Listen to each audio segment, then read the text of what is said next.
So I'm Ailie and I'm a peripatetic early years teacher in Inverclyde. I work between two establishments and I've been in this role for 7 years. I'm going to talk about my journey with both of those establishments, and I have to warn you now, you're not going to see pictures of perfect practice in what I'm showing you. In fact, you're going to see some examples that you'll be able to reflect really well on what Jenny's just said about what the environment really shows and communicates to the children about our value of them and our view of them. Particularly in the first few slides. I hope that this is interesting to you and it might illustrate to you how far on you are in your journey, because I'm sure a lot of you will be much further on than we are, and reassure you that you're definitely further on than some folk at least. My story starts before the 1140 expansion, when my establishments were Kelly Street, which provided a service for 163 to 5-year-olds in morning and afternoon sessions, and Bluebird, which catered to 80 children from birth to 5 years in mixed attendance models, and that was 52 weeks a year. When I joined Bluebird, it already had an established Explorers Club that took children on a bus to local woodland and beaches twice a week. However, the way they used their outdoor area in the nursery was very similar to the way that Kelly Street used it, and I'm just going to show you that, hopefully.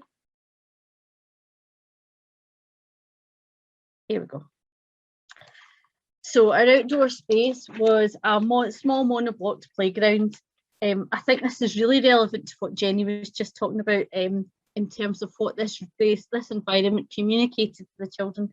It was a typical example of what Helen Tovey describes as KFC, kit, fence and carpet, and it was as educationally nutritious as fast food. The learning experiences were offered through bits of kit that we brought out and we placed on mats or carpets in good weather only, and it was confined in a tiny small space. You can see actually how penned in it looks with the walls. The outdoor area in Bluebird was treated much the same, and although it was a big long piece of tarmac with grass along the side and had a great big hill, it didn't really get used particularly well by most staff because they were concerned about the children slipping or getting muddy or dirty, or that they might go out of sight. Both of the outdoor environments in both establishments tended to be the ones that were closed if staffing was tight at all, so they weren't getting consistently used. There wasn't an overwhelming enthusiasm for outdoors amongst any of the staff teams, and in both establishments, the staff were on the whole very risk adverse, but that was in keeping with the general culture in our local authority at the time. It wasn't just these particular staff teams, it was generally across the authority. We were all quite risk averse. So the outdoor learning that we had at that time was brought outdoors instead of found outdoors. The children were brought out in groups to do specific structured activities that were determined by the adults, and they often featured laminated things, or they were just a purely physical activity like let's have a go on the bikes or the scooters. We'd heard the mantra that anything that can be learned indoors can be learned outdoors, but we'd all interpreted that as a purely locational thing, that the learning was exactly the same. It was, you might be inside or outside. We just didn't get it at the time. We didn't see the environment as a third educator at the time, and we didn't respect the children as active learners. We saw ourselves as deliverers of learning because we had so many ticky boxes and a whole curriculum that we had to deliver, so it didn't really matter what the children were interested in. We had to cover all these things. The one bit of nature that Kelly Street had was a bit of strip of planting that was along the disabled access ramp, but this was seen as something that the children could come out and look at. It's very pretty and we could watch the plants grow. We weren't really interacting with them at all because, I mean, the children might actually touch them and damage them, so we couldn't risk that. All of this changed when both of my management teams from both establishments undertook a Frugal and Childhood Practice course from Edinburgh University, and we began to explore as staff teams in both establishments Frugal's principles. This was an absolute watershed moment for both establishments. Kelly Street started developing their outdoor learning in preparation for a move to a big purpose-built nursery with a vast outdoor space, and Bluebird focused on developing block play at that point in time. However, both establishments started to really change how the teams viewed children and our general principles and values and approaches, so that they were much more in line with Frubelian principles. You'll probably recognise all of these. If you're not familiar with Frubel, I'm sure most of you are, but if you're not, you'll recognise these from Realising Ambition because they feature in that too. At Kelly Street, what we did was the strip of land beside the ramp was converted into a children's garden, which they were free to explore and use as they wished, when they wished. This was a huge change for us. We actually had an open door policy for the first time. We opened the back door that was the fire escape, and the children were able to come and go freely. It was resourced with charity shop finds, tyres and planks of wood and logs. We had bits to dig in with soil and a wood chipped area. There was nothing fancy in it. There was no fancy mud kitchen. There was no specialist equipment. It was all just things that we were happy to leave out under a tarpaulin.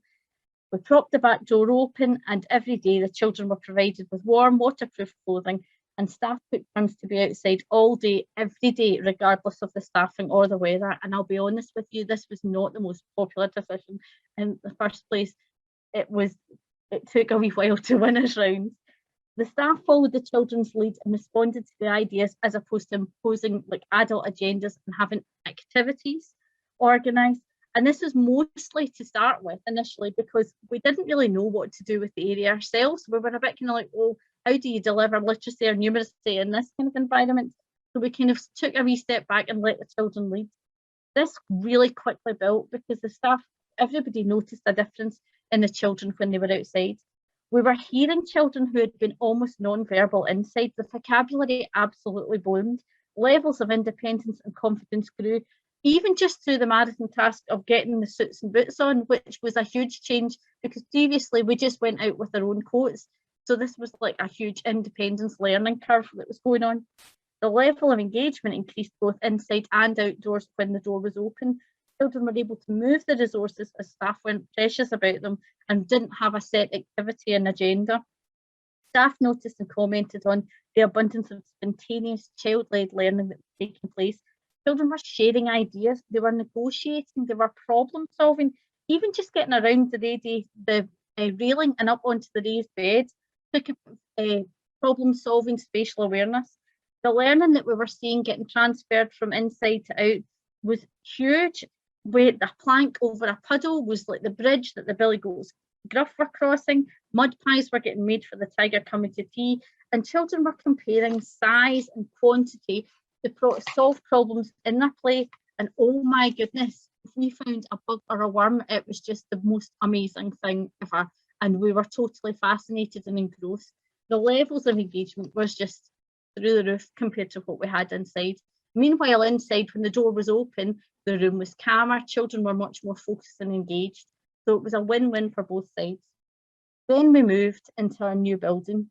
We went from a tiny outdoor space to free flow in and out of a huge blank canvas of a space for the children to access directly from 2 or 3 actually big playrooms. There was a whole side, as you can see actually in the picture of the back, all one side of the building is just floor to ceiling windows. And so it felt as though the outside and the inside were completely connected. Previously in Kelly Street, the windows were so high the children couldn't see out them at all. So this was a real difference. So indoors and outdoors felt much more like one thing. And the children loved the freedom that they had from the big space. Several children made the most of this on bikes and scooters, and the skills improvement that we saw just within that was phenomenal. Our new building brought a new calm. Children that we had serious concerns over, who were really struggling to cope in the old building, thrived in this new space. Excuse me. Sorry.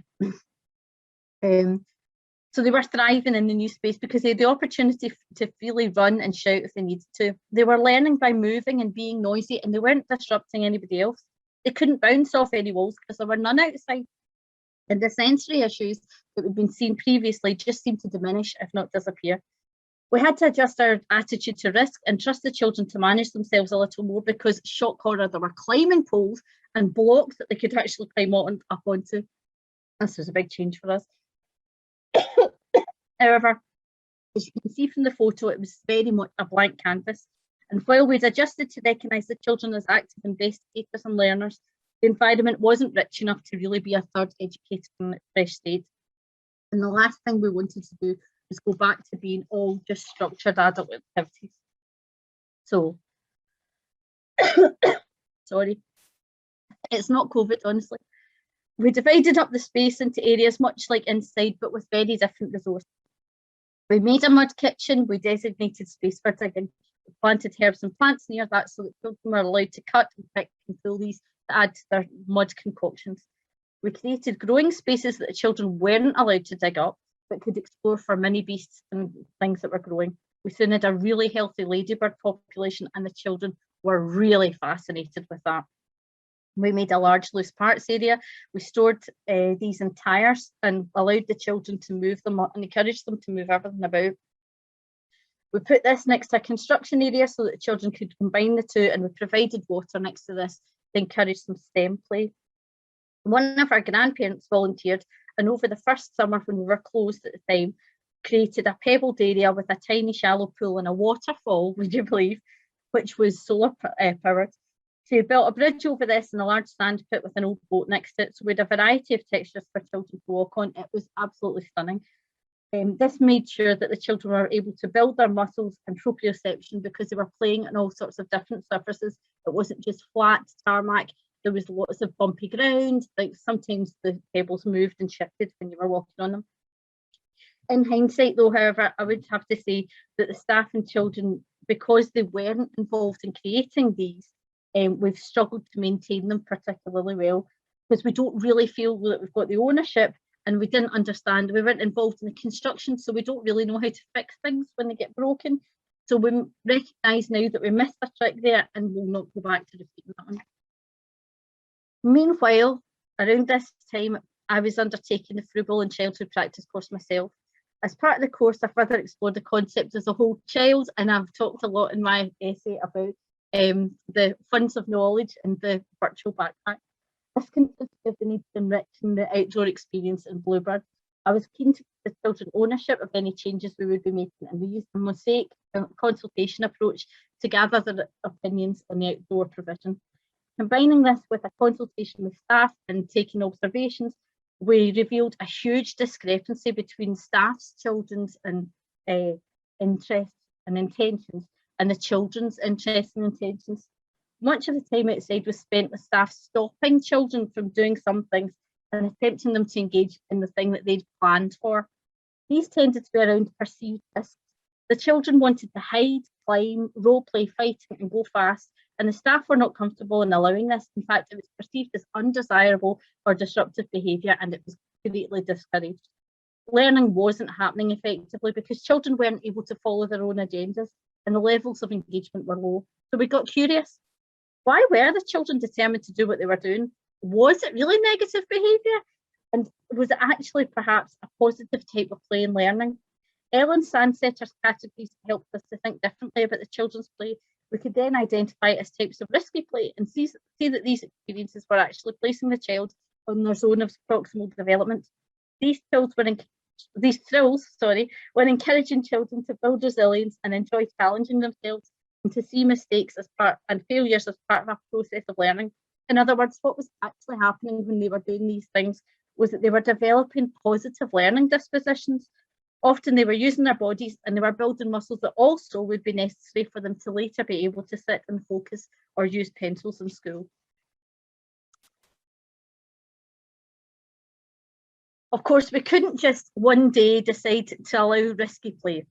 We had to work as part of a team to agree on things so that the children could benefit from a consistent and safe approach. This couldn't have been an anything goes approach, but one in which all stakeholders had to share and agree levels of expectations and be clear about the boundaries. So these were the discussion points that we used as a staff team. Like I said, all stakeholders involved needed to understand the benefits and boundaries to feel comfortable for this to be able to take place. So in order to ensure this, we started a process of sharing our newfound understanding with parents. We did this meetings, we had displays featuring the research and photos of the children from the nursery. We posted links, videos and annotated photos on the Twitter and the learning journals, and we even involved a local paper while we were putting out an appeal for big loose parts. This is a process that Bluebird continues as the cohorts of children and families move on. What we really shared was that risky play doesn't have to be dangerous for it to feel risky or for it to be beneficial. It's all in the feeling, the one we get when we're faced with new challenges, the one that I'm feeling right now, feeling a bit anxious about talking to everybody here. Everyone's comfort or risk is different, and everybody's perception of that and everybody's level of that. So risky play is different for each individual child. While we had a couple of real daredevils who really did push us to our comfort limits and have to be reminded of our red line where the risk outweighed the benefit, we also had a few very timid souls. There was one wee girl in particular who thrived by taking big risks for her, which just didn't seem like risks for anybody else. Our new approach meant that staff noticed what was happening when she was reluctant to step onto a log and move along a plank, which was maybe 10 centimetres off the ground. Previously, we'd all assumed that she wasn't ready for this kind of experience, or that there was kind of some kind of social interaction that would prevent her from doing it. But once we became aware about what risky play actually was, we could really understand what was going on with her, and we could support her. Over the course of a few sessions, she kept revisiting these logs and planks. She kept rebuilding the balancing beam, and eventually succeeded in not only moving across but jumping right off the big stump. Her elation at mastering the skill was absolutely infectious, and because we were all tuned into her, the staff and all our peers celebrated this as the huge achievement that it was. We then went on to observe her trying more and more things that had previously been outside her comfort zone as her confidence built, and she became more used to feeling that wee bit of nerves, but knowing that it could have a positive end result, and she became more comfortable in her zone of proximal development. I've noted that as children were able to follow their ideas more freely and they felt more supported and directed in their play, that there was not only an increase in engagement, but also parents were commenting often on the increase in confidence, the resilience, and the children were sharing their learning at home so much more. They were going home and talking about, we made a big mudslide, wait till I tell you about how high I climbed.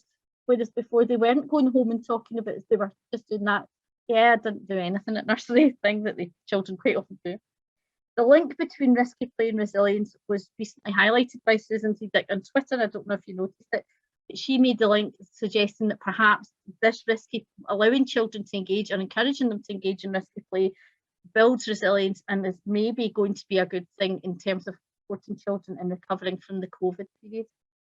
We didn't make huge changes to our environment at this time in Bluebird. The biggest change they'd made really was the attitude from the staff and how they supported the children to use the environment.